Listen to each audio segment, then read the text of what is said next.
Eu estou trazendo aqui, logo no começo, duas frases bem provocativas, assim, que provocam nosso pensamento, sobre Allan Ehrenberg, né? Ele fala, isso eu trouxe na outra palestra, que a empresa de hoje é a antessala da depressão contemporânea, que está trazendo muito sofrimento, então, e, ao mesmo tempo, ele fala que a depressão é a doença da autonomia, que parece um paradoxo, né? Porque a autonomia é algo tão importante, tão fundamental para o nosso prazer, para a nossa motivação. Como é que a depressão vai ser a doença da autonomia? Então, com essas duas provocações na cabeça, vamos tentar colocar o terreno para a gente chegar, enfim, à psicodinâmica na segunda parte.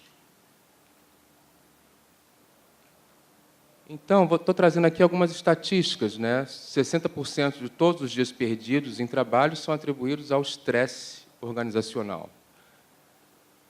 42% desse estresse se relaciona a um conflito entre gestão e trabalhadores. Isso não quer dizer um conflito entre duas pessoas, como está na foto, mas entre dispositivos de gestão, né? Dispositivos administrativos e pessoas também. Bom, algumas notícias atuais sobre o aumento da depressão, né, do sofrimento, né, não cessa de crescer, e os afastamentos também, né. É um mundo em que temos a maior produção da história e o maior número de afastamento na história também. Outra má notícia, né, a crise pode elevar o número de casos de trabalhadores afetados e afastados, não é?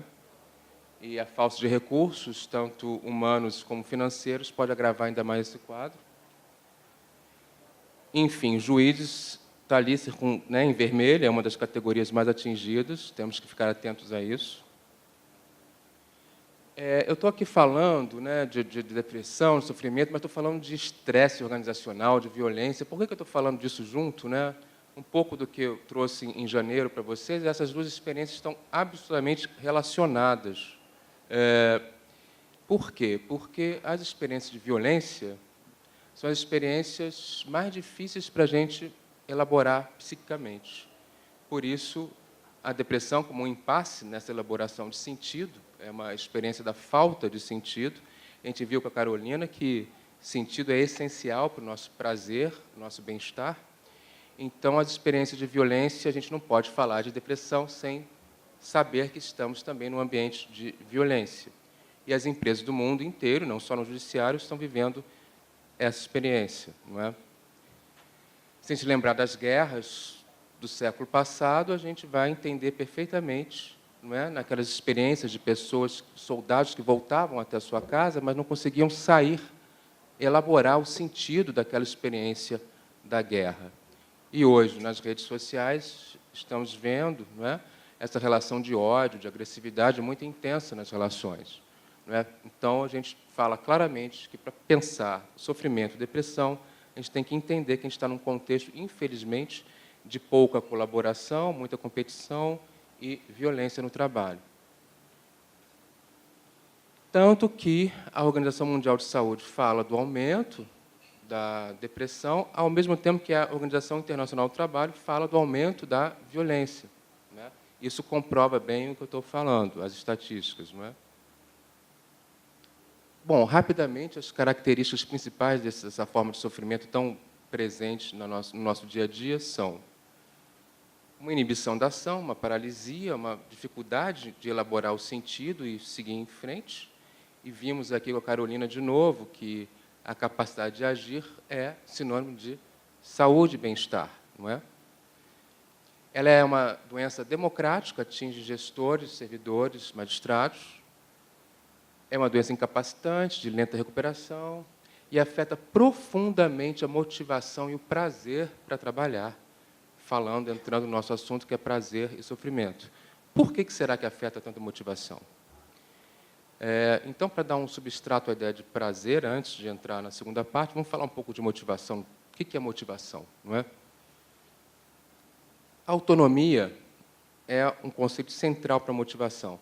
Se a gente pensar em algumas experiências hoje, né, de 10 anos de estudo da internet, e a gente pensar em grupos que se juntam para fazer atividades sem nenhuma recompensa para isso, sem nenhuma gratificação para isso, vamos pensar na Wikipédia, vamos pensar no YouTube, sites de carona solidária. Aqui no Brasil não tem muito, né?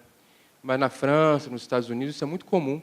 Pessoas chegam tarde do trabalho, entram no site, falam de uma mudança de rota que eles vão fazer, né? Acrescentam isso sem nenhuma recompensa, mas por motivação. Não é, eu vou precisar passar no mercado amanhã de manhã, você ainda quer participar da carona, vai demorar 15 minutos. As pessoas fazem isso gratuitamente. Sites, inclusive, até de fã-clube, né? Pessoas reunidas no mundo inteiro por causa de um cantor, fazem sites e recolhem dinheiro, enfim. O que essas experiências de motivação têm em comum? Primeiro, não existe nenhuma recompensa fora dela, né? A própria atividade o prazer da atividade está nela mesma, né? Esse é o sonho de todo mundo, é um sonho da felicidade, é o sonho de qualquer gestor, né? Que a própria atividade seja a própria recompensa. É o conceito de motivação intrínseca. E depois de 10 anos de estudo de internet, a gente descobriu que existem componentes naturais que a gente pode acessar para essa motivação intrínseca, que são 3. Realizar atividades com uma certa autonomia, uma certa liberdade de criação, não é? De forma bem feita, competentemente, e ter o compartilhamento, o reconhecimento simbólico e social do que fazemos com autonomia e bem feito. Aí estamos, de novo, Saulo, nessa história do compartilhamento, né? Que a gente está trazendo aqui do coletivo, como é importante isso. Essa palestra mesmo, né? Quando o Dr. Gabriel me falar do Christophe Dejour, Prazer e Sofrimento. Eu tive autonomia para pensar em como dar essa palestra, não é? Pensei nos slides, pensei em trazer uma outra teoria rapidamente como base. Seria muito menos motivante se o Dr. Gabriel tivesse me dado um script, fala da página 40 do livro tal, da página 85 do livro Y. Isso ia ser bem menos agradável e prazeroso do que poder fazer do jeito que eu estou fazendo aqui. Bom, vamos dar um passo à frente, então.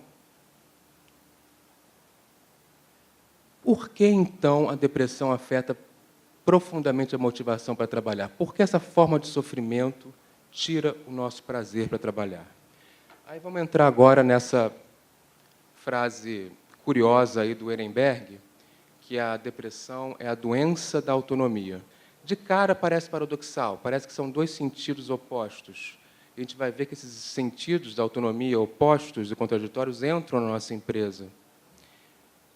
Primeiro, como falta, né? Doença da autonomia, parece que existe uma falta da autonomia. Em segundo lugar, a gente pode pensar que doença da autonomia pode ser uma mania de autonomia. Todo mundo tem que ter autonomia, todo mundo tem que dar autonomia para o outro, e a autonomia vira um conceito difuso, um fetiche. Temos que delegar, temos que dar autonomia, temos que ter autonomia, mas não é assim. Então, essa confusão vai entrar na empresa de uma forma muito forte, muito contundente, e isso vai nos afetar. Opa! Estou levando uma surra disso aqui. Não está indo. Voltou. Acho que deu uma travada.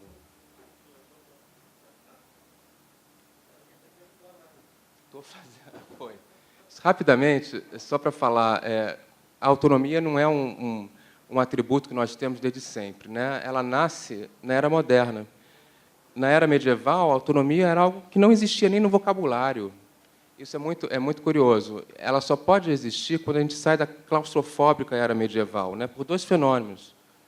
Primeiro, a entrada dos burgueses, rompendo com a rígida...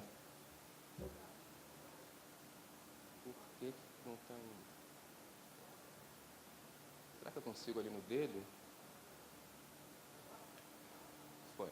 No plano econômico, a burguesia, ela rompe com aquele rígido regime de castas, né, que tinha servos, clero e rei, né, e a burguesia mostra que a gente pode, enfim, ter uma mobilidade. automodelar o nosso próprio destino, pertencer também a esse regime econômico. A segunda grande característica que traz autonomia para o nosso mundo são os primeiros grandes eventos científicos. Newton, principalmente, vai mostrar que nem tudo estava determinado, que as maçãs podiam cair de uma árvore sem que Deus quisesse. Esses dois fenômenos dão para a gente a ideia de autonomia, que se torna o valor mais caro, mais importante da nossa vida. Só que isso vai ser um jogo de forças perpétuo na nossa modernidade até hoje. A autonomia vem com um grande entusiasmo, com um sentido de felicidade, podemos automodelar nossa vida, mas, ao mesmo tempo, vem um grande perigo. Essa autonomia não tem nenhum contorno. Como é que a gente vai disciplinar essa autonomia? E esse é o grande embate que existe até hoje, veio de lá para cá, na era moderna, e entra na nossa vida hoje de uma forma muito contundente. E aí a gente vai chegar a esses dois discursos contraditórios da autonomia na nossa empresa, que, de alguma forma, o Saulo adiantou aqui para a gente, na pergunta que ele fez para a Carolina. Esses dois discursos da autonomia são muito diferentes, mas eles se vendem como autonomia. O primeiro discurso que entra nas empresas é o seguinte, é o do individualismo.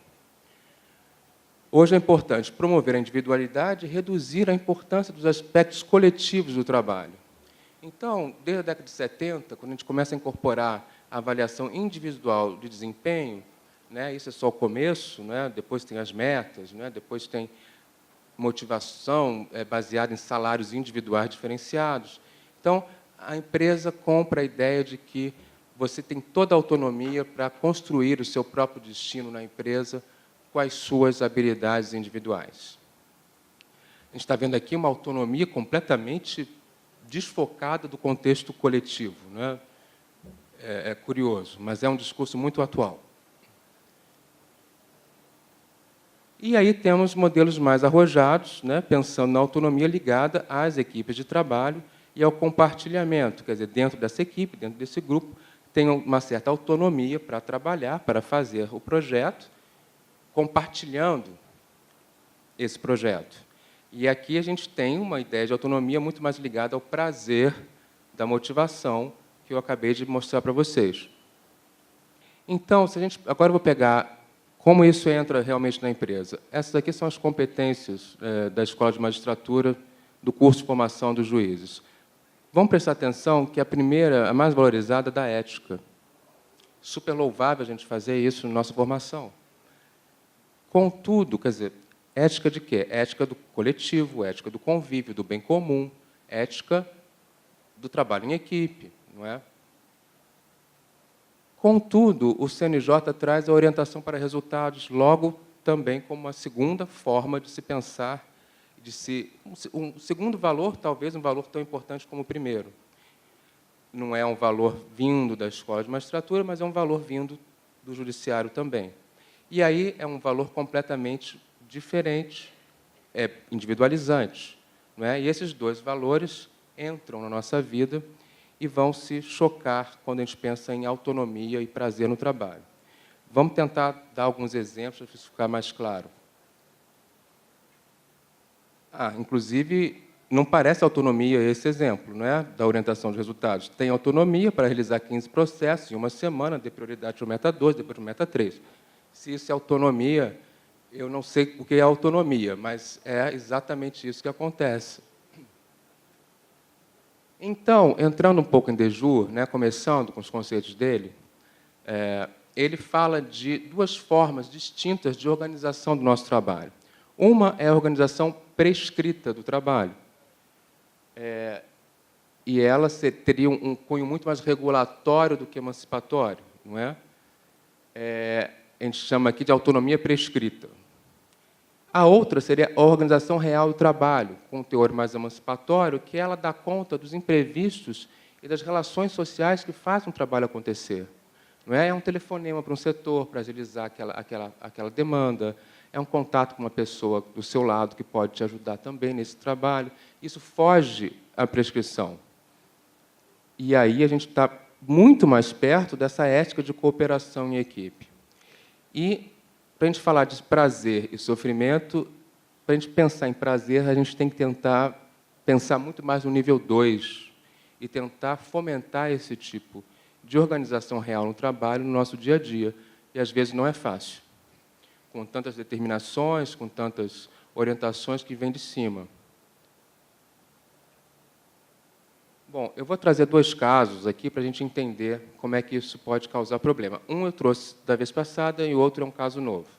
Para quem não esteve aqui, na vez passada eu trouxe um caso que me deixou muito mexido no tribunal, quando um servidor veio até mim, já tinha tomado um ansiolítico, né, e ele falou, poxa, Bruno, o processo, eu tenho 20 processos por semana, mas esse aqui tem 5.000 páginas, eu não estou conseguindo dar conta, eu não quero tomar outro ansiolítico, o que eu faço? E eu, ingenuamente, pergunto, mas não tem ninguém na sua equipe que pode te ajudar? E ele, todos estão pegados em suas metas. E volta. Volta, tenta, mais uma vez, né, fazer alguma coisa, pedir a colaboração de um colega, não consegue. E ele, né, ao final de um processo longo, ele sai de depressão e fica um bom tempo afastado. É um processo longo, ele foi atingido aí por 2 discursos completamente paradoxais, né? Primeiro, foi-lhe dito que era possível cumprir uma meta absolutamente impossível, que ninguém cumpriria. Segundo, foi-lhe dito, desde sempre, que ele trabalhava numa equipe colaboradora, todo mundo se ajudava, e, na hora que ele mais precisou, ele se viu tendo que lidar sozinho com a sua incapacidade de lidar com esse processo. O segundo caso, acho que fala muito claramente o que é a autonomia prescrita, né? Uma assessora, no final da noite, fala com o seu magistrado que precisava de uma orientação para um processo muito difícil.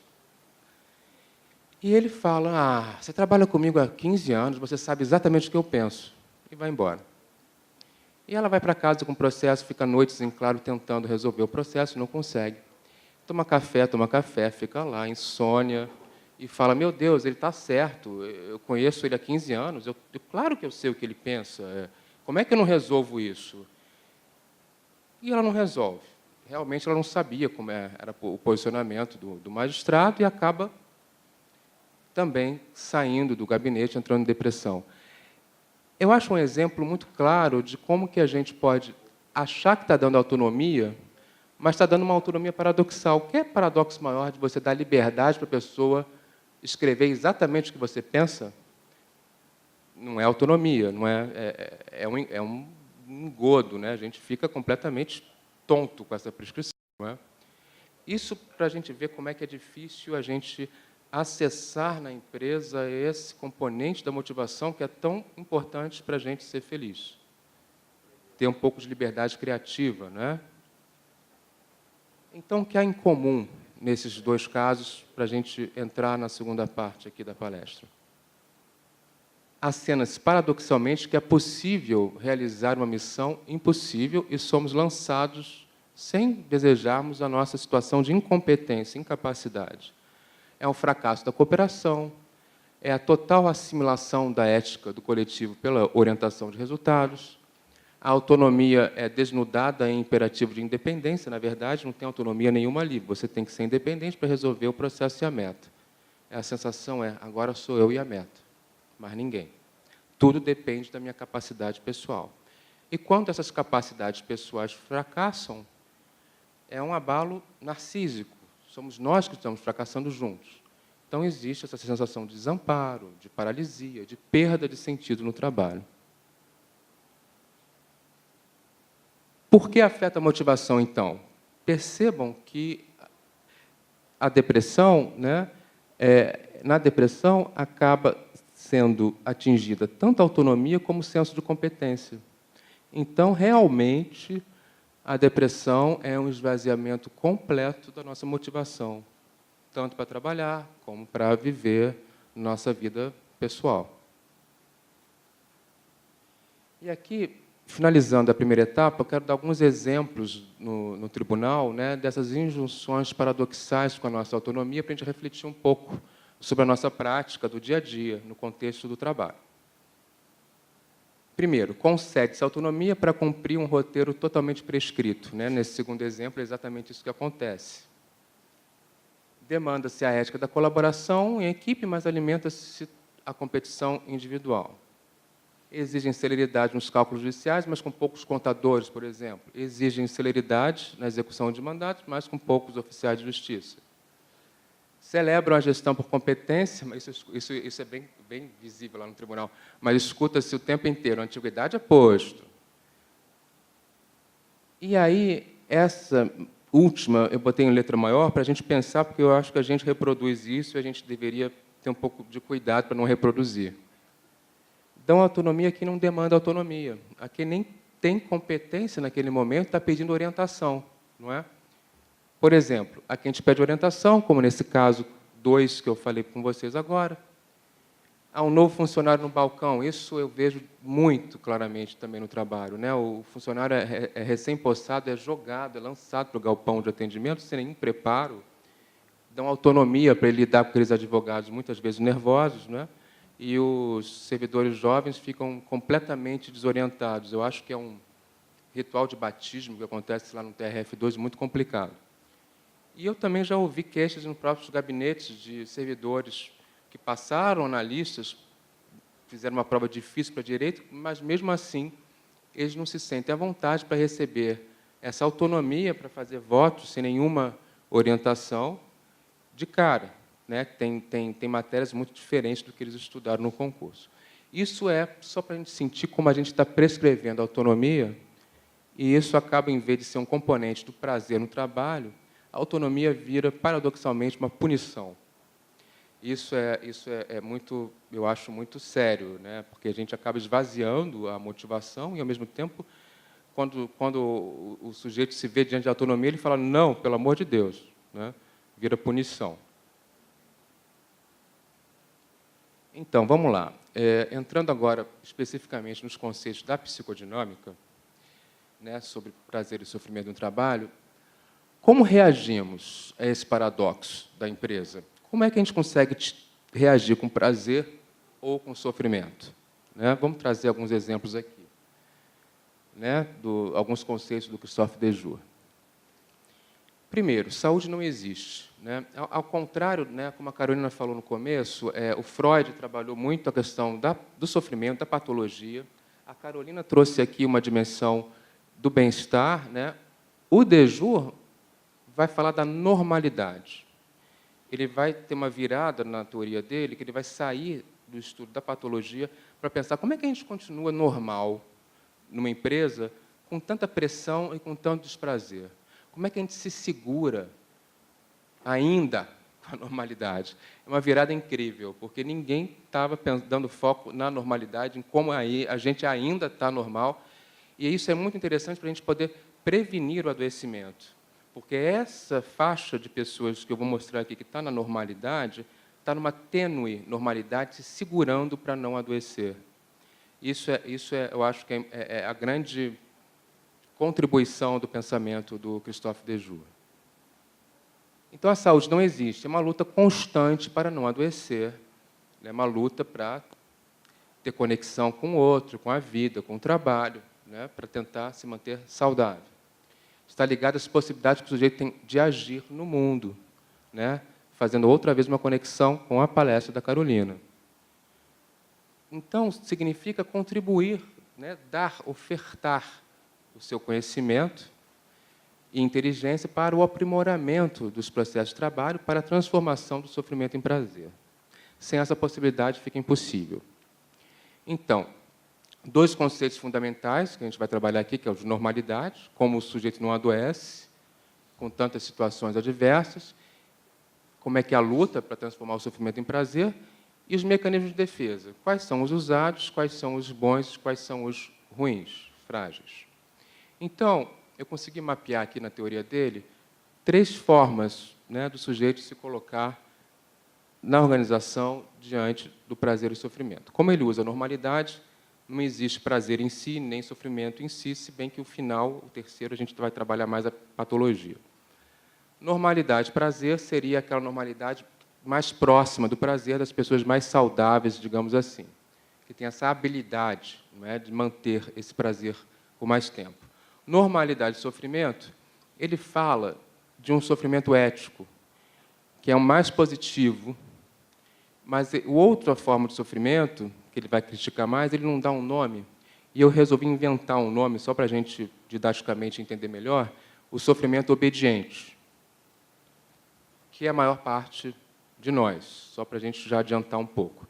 E o terceiro caso é o adoecimento, são os casos já de psicopatologia, de pessoas já afastadas do trabalho. Bom, infelizmente, o primeiro caso representa 10% de nós, não é? Que são pessoas que conseguem manter mais esse contato com o que a gente chamou aqui de organização real do trabalho. São pessoas que conseguem, por habilidades pessoais, por treinamento, sustentar mais esses 3 ingredientes da motivação que eu trouxe para vocês. E são pessoas que têm uma inclinação para a cooperação, para a solidariedade no trabalho, para a generosidade no trabalho, né, que mantém os laços da equipe. Conseguem remar contra a maré e mantêm isso constantemente, o que é uma habilidade louvável. E agora vamos falar da maioria, que é essa primeira fase da normalidade de sofrimento, né, que eu chamei aqui de sofrimento obediente. Sobretudo, mas não só gestores, são os mais disciplinados e obedientes à organização prescrita do trabalho, que é aquela frase que eu coloquei aqui, que eu acho exatamente isso. Tem autonomia, realize 15 processos de uma semana, dê prioridade para o 2, mas também não esqueça do 3. Eles se valem de 2 estratégias de defesa fundamentais, mas que são muito complicadas. A repressão pulsional e a negação dos limites. E essa negação a gente vê, inclusive, no aumento da velocidade de processar, né? Um aumento cada vez maior. Isso ajuda a evitar a raiva, a evitar uma relação de reflexão e um pensamento crítico. Por outro lado, os sintomas são péssimos. Isso forma uma subjetividade muito empobrecida. Leva à predominância do pensamento operatório, que é o pensamento funcional, voltado à mera execução. Será que é isso que a gente quer dos nossos gestores? É uma pergunta importante. Empobrecimento psíquico, vazio existencial, desertificação afetiva, indiferença, anestesia. Pode fracassar e levar exatamente ao próximo passo, que é a patologia. Não é? É um frágil equilíbrio aí. Se a gente olhar as cores em azul que eu sublinhei, a gente leva um susto, porque isso é um retrato de 50% de nós. Eu acho que eu estou dando uma péssima notícia, bem desagradável, mostrar esse retrato, mas é isso mesmo. Quando eu cheguei no tribunal, novinho, né, estou lá há 19 anos, eu via pessoas que eu ficava assim, sem esses conceitos que eu tenho hoje na cabeça, né, eu ficava vendo aquilo, eu via pessoas praticamente anestesiadas andando, algumas esverdeadas, já com cor de processo, sabe? Outras, assim, que me parecia que tinham colocado a alma lá no hall de elevador, subido, depois ia pegar a alma e ir embora. Hoje eu consigo teorizar isso, mas o espanto, eu não esqueço do espanto, porque o espanto é muito importante para a gente, não é? E o mais grave aí é que esse sofrimento é um sofrimento invisível. A gente fica olhando os outros 20% que eu vou falar agora, que são já visíveis, que já estão adoecidos. Mas esse 50% é um sofrimento invisível, sabe por quê? Porque continuam produzindo muito bem, a um custo elevadíssimo de empobrecimento psíquico e da sua vida emocional, que vai levar isso para casa, para a sua vida pessoal, claramente. Bom, só termino piorando as notícias que alto escalão sofre mais no Brasil do que no Reino Unido. Tá? O estresse do alto escalão do Brasil é bem mais forte, bem mais intenso, como as pesquisas demonstram. Bom, aqui é a normalidade do sofrimento, mas é o sofrimento ético. São pessoas que têm um pouco mais de abertura para a motivação e para o prazer, mesmo em sofrimento. É interessante pensar nisso. O Dejour teoriza muito sobre isso. Eles resistem à total assimilação pela organização prescrita do trabalho, Eles conseguem manter certa autonomia, sustentar um compartilhamento com o grupo e certa colaboração grupal e mantém ainda a esperança acesa de transformar o trabalho, de ter um trabalho mais digno, mais humano e mais prazeroso, né? O que o Dejour fala sobre isso é que essa obstinação para vencer esses obstáculos, né, que essa organização prescritiva do trabalho impõe, eles representam formas, né, de suportar o sofrimento, e isso se dá quando você pode agir sobre o mundo. Vencendo essas resistências, você se transforma, você se torna mais inteligente, mais competente, mais hábil, mais confiante do que antes. Mas isso só pode acontecer quando a empresa te dá algum espaço para o uso dessa inteligência, para você se engajar e se envolver com a mudança no trabalho. E, principalmente, com isso num contexto em que o coletivo do trabalho se vê operante, quando não é possível sofrimento patogênico. Eu vou falar rapidamente de um caso, né, que vai ilustrar bem esse sofrimento ético, né, essa resistência para não entrar na engrenagem prescritiva do trabalho. Eu tive a experiência agora de participar de uma banca de vitaliciamento, que é a primeira vez que o tribunal investe nisso, né?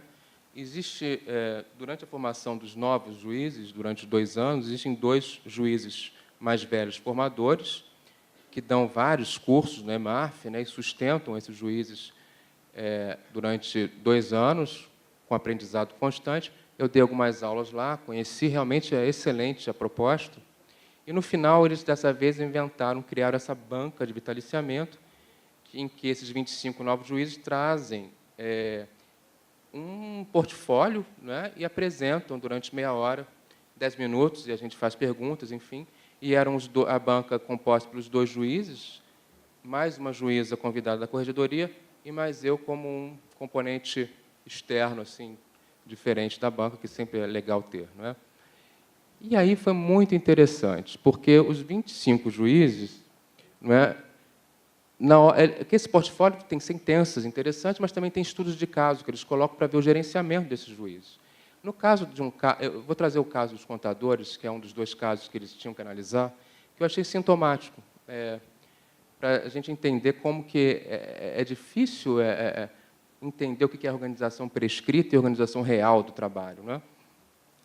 É o seguinte, e é um caso que acontece realmente. Numa vara de servidores excelentes, colaboradores, né, nenhum problema com eles, né, o juiz, no momento, tinha um impasse. Era na hora dos cálculos, porque esses servidores falavam que não queriam fazer cálculos, que era da atribuição dos contadores. Mas, com a falta de contadores, criava-se, né, uma intenção que eles fizessem os cálculos, né? Muitos desses 25 juízes falavam os técnicos judiciários têm que fazer. E aí a saída para esse impasse, né, dessa resistência dos servidores da vara de realizar os cálculos, eles pensavam que seria o seguinte, o diretor do foro baixar uma norma, né, exigindo que eles cumprissem os cálculos simples, mas, mesmo assim, eles continuavam com resistência, não é? Eu achei interessante que eles não estão percebendo que eles continuam colaboradores. Só que eles estão colaborando com a equipe de contadores também, não é? Eles estão alargando o escopo da equipe, porque o cálculo faz parte do processo, e estão eticamente solidários aos contadores, não querendo tirar trabalhos deles, não fazer desvio de função e, ao mesmo tempo, se preservar, porque eles temem errar nos tais cálculos simples, que às vezes não são tão simples assim. É interessante porque baixar uma norma foi a forma deles tentarem conduzir o processo sem pensar que esses servidores estão fazendo uma resistência ética a uma organização prescritiva do trabalho com a qual eles não concordam. Quer dizer, acho que tinha que ter muita conversa ali para entender exatamente o que está acontecendo, porque, se isso não funciona, qual vai ser o próximo passo? Baixar uma norma é um pouco aquela frase, né, que a gente escutava muito, não escuta tanto hoje lá na empresa, que é manda quem pode, obedece quem tem juízo. Eu acho que a gente está aí podendo produzir aí o sofrimento obediente, né, quando as pessoas estão tentando justamente resistir a isso. Só um exemplo de como que isso se dá e é complicado a gente manter essa ética, essa convicção. Bom, agora vamos ao terceiro caso, que é o sofrimento patogênico. São pessoas já licenciadas, 20% dos casos, entre nós. Nenhuma chance resta de transformar o sofrimento em prazer e as defesas fracassaram. O que ocorre em termos psicodinâmicos quando isso acontece, né? Vamos pensar nos exemplos dos casos que a gente deu aqui. Por exemplo, aquele caso paradigmático, que foi o primeiro caso que eu falei, do servidor com uma meta de 5.000 páginas. Não é? Ele vai entrar em depressão por quê? O sofrimento vem por quê? Existe um fracasso da sua resistência ética em manter a organização real do trabalho, no sentido de tentar a cooperação da equipe, a cooperação com o psicólogo, né? Fracassa totalmente. Há uma súbita consciência dessa onipresença da organização prescritiva do trabalho. Ele é engolido por ela, diferente do exemplo 2A, né, de 50% de nós, dos gestores, que está trabalhando nessa engrenagem até onde eles suportam, não tem consciência dessa organização totalmente prescritiva. Há uma súbita consciência da primazia dos resultados sobre a ética da colaboração, um desmascaramento, não é autonomia que se demanda, é independência, agora sou eu e a meta, e aí ele se vê incompetente de realizar a tarefa, e há esse desmoronamento narcísico e esse desamparo frente à instituição. E as respostas que a gente pode dar a esse fracasso, a esse paradoxo, a essa impossibilidade de a gente manter a nossa convicção ética no trabalho, é a seguinte, né? Quando somos lançados a nossa incompetência de dar uma resposta possível a uma demanda completamente impossível, isso é uma situação de violência. E a gente só pode responder com violência, né? Ou a gente introjeta essa incapacidade e adoece, ou a gente devolve para a instituição cometendo erros, como poderia acontecer com esse rapaz com 5.000 páginas de processo, ou a gente devolve a violência para os outros e propaga situações assediantes. Então, só tem resposta ruim nesses casos, não é? Bom, agora, para terminar, eu vou tentar dar para vocês um exemplo de como que a gente poderia trabalhar com a psicodinâmica a prevenção, um trabalho de prevenção e promoção de saúde com os juízes. Não é? No final, quando eu vim aqui em janeiro, eu trouxe para vocês um relatório que o próprio Christophe Dejour orientou o CNJ a fazer, sobre uma grande pesquisa, né, sobre saúde e bem-estar dos magistrados. E, nesse relatório, no finalzinho, no capítulo 5, está disponível no CNJ, a gente vê frases de sofrimento dos magistrados que fizeram os grupos de psicodinâmica, muito contundente, eu mostrei para vocês da outra vez. E, no final mesmo do relatório, na conclusão, ele fala que esse relatório precisa dar continuidade, precisa ser aplicado, né, esses dados no Brasil. Então, a gente fez uma tentativa, né, de como que esse relatório poderia ser aplicado a nível nacional, né, se a gente pudesse fazer isso, né, com as ferramentas da psicodinâmica. E aí a gente teve o seguinte: antes de tudo, só para lembrar, né, que o caminho da prevenção está na normalidade, né? Isso aí eu acho uma frase genial, uma sacação do Dejour genial. É na normalidade, no sofrimento, né, mas o sofrimento para ele não está descolado da normalidade, que a gente encontra as dicas, né? Se a gente tem duas formas de sofrimento, uma mais voltada para a saúde do que a outra, é nessa mais voltada para a saúde que a gente precisa ver as saídas, as estratégias e tentar entender um direcionamento, não é? Que é o caso 2B do tal sofrimento ético, né? Quer dizer, essas resistências coletivizantes, busca pela cooperação do psicólogo, da equipe, aproximação dos contadores, que apontam para a luta pela saúde, essa esperança transgressora. Enquanto que a 2A, que é os 50% de nós, não é o contrário. A gente vê já um fechamento individualizante doentio, aí, com um pezinho no adoecimento. E aí a gente tem que prevenir para que isso não aconteça e não cresça. Porque esses 50% estão ali no limite para cair no adoecimento, mas ninguém está vendo. Quanto mais pessoas estão nesse quadro defensivo, individualizante, menos a organização investe em espaços coletivos para a superação desse cenário. Ou então, resumindo, quanto mais próximo da organização real do trabalho, mais resistências coletivizantes, e quanto mais próximos da organização prescritiva do trabalho, mais defesas individualizantes. É esse cenário que a gente precisa transformar, olhando bem para esses 50%. Então, eu vou passar esse slide, vou deixar para vocês lerem alguns conceitos, e aí, enfim, eu vou terminar falando desse trabalho possível em psicodinâmica, visando a transformação do sofrimento em prazer no trabalho, de acordo com aquele relatório do próprio Christophe Dejour. Então, eu trouxe para vocês da outra vez, eu não vou ler isso aqui de novo, mas vou só ler 2 aqui para vocês entenderem essas falas de sofrimento que estão no final do relatório. O que é ser juiz? Significa guardar na intimidade de cada um as experiências acumuladas, pelo fato de não haver processos institucionais disponíveis para compartilhá-los com colegas e com outros atores do sistema judiciário. Ter a sensação que vivemos em constante competição com os colegas, o que propicia muita desunião da categoria e pouca preocupação entre nós. Enfim, então, para pegar bem um exemplo de como que a psicodinâmica poderia ajudar, esse relatório poderia fazer surgir uma política de prevenção e de promoção de saúde. É um relatório tão rico, eu acho um absurdo o judiciário ainda não ter se dado conta, né, dessa análise que já foi feita tão recentemente, em 2015. Como? Primeiro, instituindo normas de tolerância zero à violência, claro, né, busca de recursos humanos e materiais. Não adianta a gente lotar pessoas só em gabinetes em varas, quando o processo emperra lá com os oficiais de justiça, quando emperra lá com os contadores. Sei que existe a falta de recurso humano, mas isso a gente precisa lutar para isso mudar. E aí, o segundo passo seria desenvolver um programa de promoção de saúde e prevenção do estresse organizacional junto aos magistrados, que são os primeiros a receber essa pressão, não é? Para que eles não passem essa pressão em cascata, como em qualquer empresa.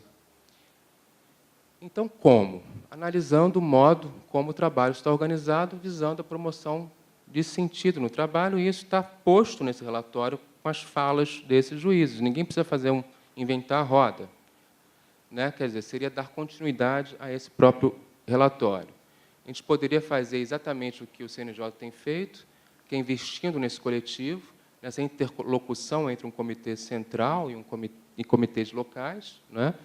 Essa poderia ser a configuração, com magistrados, psicólogos, uma equipe multidisciplinar. No próprio gabinete, né, esse relatório seria disseminado, e os magistrados poderiam, dentre todas essas questões de impasses colocadas pelos próprios juízes, né, identificar qual é a mais importante ser tratada. Já nas oficinas locais, né, o psicólogo, ou psiquiatra, ou até assistente social que estiver dando conta dessa oficina, poderia colocá-los em grupos de identidade, aqueles que pensaram que a questão 1 é mais importante, conversam junto, aqueles que pensaram que a questão 3 conversam junto, que pensaram que a questão 8, o impasse 8, conversam junto, tentando traçar um encaminhamento. Nisso, os membros do comitê local vão reunir os dados para lançar para o comitê central, que iriam, por sua vez, juntar todos os dados de cada questão, organizar, e a gente ia trazer de volta para os grupos nos comitês locais, que teriam alargado, então, várias outras possibilidades de tratar da mesma questão e teriam muito mais clareza com esse compartilhamento de qual o caminho tomar para cada impasse. Quer dizer, não é complicado. Isso aí é apenas um exemplo de como a gente pode usar essa ferramenta da psicodinâmica do trabalho, que é predominantemente coletivizante, né, que busca a nossa união e cooperação para tratar de assuntos em comum. E, de resto, basta aí a criatividade, né, a nossa autonomia para automodelar os destinos dessa política de prevenção e promoção, para que a gente possa continuar trabalhando essas questões, seja ainda nessa interlocução entre o Comitê Central e o local, seja em fóruns mais amplos, como em congressos, simpósios locais, alargando ainda as nossas chances de mudança. Então, é isso que eu queria trazer para vocês hoje. Muito obrigado, mais uma vez, pela atenção de vocês.